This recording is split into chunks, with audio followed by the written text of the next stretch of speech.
Para anak ko talaga. Tunay na ano. Anak sa labas. Hindi naman. Hindi naman talaga. Sa full na ano buhay. Oldies TV, serbisyo sa mga senior citizen at PWD.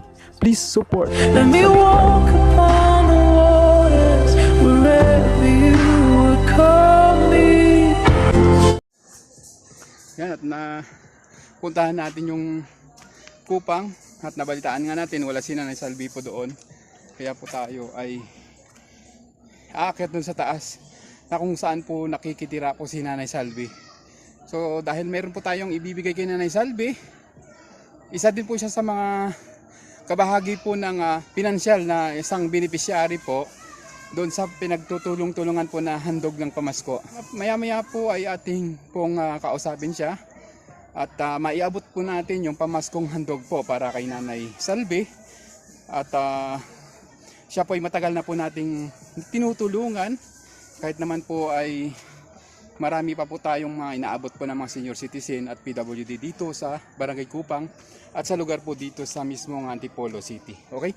Maraming salamat po at abangan nyo po mamaya-maya.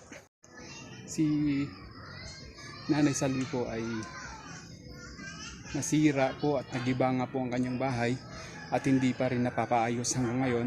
Pero plano na po talaga na papaayos natin to at meron siyang matirhan na bahay kubo dito sa Barangay Kupang. So ngayon po ay pinuntahan po natin siya ngayon kung saan po siya nakikituloy at tawagin lang po natin para natin makausap si Nanay Salvi. Ayan, Nanay Salvi, Nanay. Gandang hapon. Kamusta naman po kayo dito, Nay? Isa na kay-gaiga. Sarap ng buhay mo, Nay, pahiga-higa. Wala pera. Halika na. Pero may exercise ka naman. Siyempre, galing pala ko sa baba. Saka sumasayaw-sayaw ka pa rin, lalo na bukas. Makapunta ka ba bukas sa church? O siyempre, kinunan ko ng ano doon. Yung alin po? Nasirang bahay natin. Pinicturean nyo, pinaprint nyo.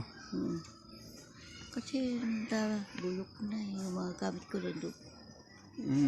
Sige, kasi nga, di ba sabi natin gagawa tayo ng kubahay kubo mo doon para may pahingaan ka rin. Pahingahan. Sa araw, di kaya, depende sa'yo. Kasi, di ba dito ka na nga pinapatira yata? Paggabi dito ako, pero pag-araw doon. Para meron kang doon, pagdibangan-dibangan. Kasi, Oh, dito lang ako, Nay, kasi di rin talaga ako magtatagal. Galing ako sa baba, doon sa Kupang. kupan. Oo, naghatid din ako doon sa iba na pinaabutan nga. Meron pong isa po kayo sa napili na mabigyan ng maliit lang naman. Alam ko naman yan.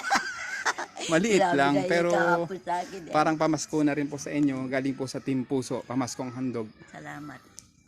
Ginabi na tayo, no? Wala talaga tayo. Salamat. Talagang malaking pasalamat ko sa inyo lahat. Ang tulong niyo sa akin. Mag-isa lang ako doon sa bahay. Araw-araw nandun ako paghapon. Hindi pa ako matagal dumating. Nakapupo ko dyan. Tsaka nasira na yung nyo, no? Yung bahay pa nga. Hingi ko lang tulong Oo. sa inyo talaga lahat.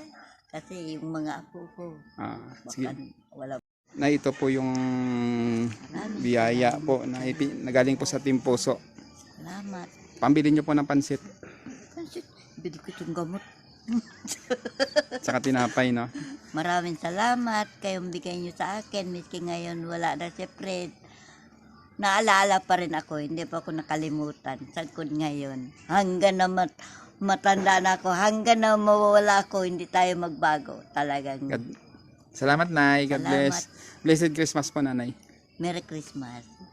Nanay Maraming Salvi. salamat. Para anak ko talaga. Tunay na ano. Anak sa labas. Hindi naman. Hindi naman talaga. Sa full na buhay.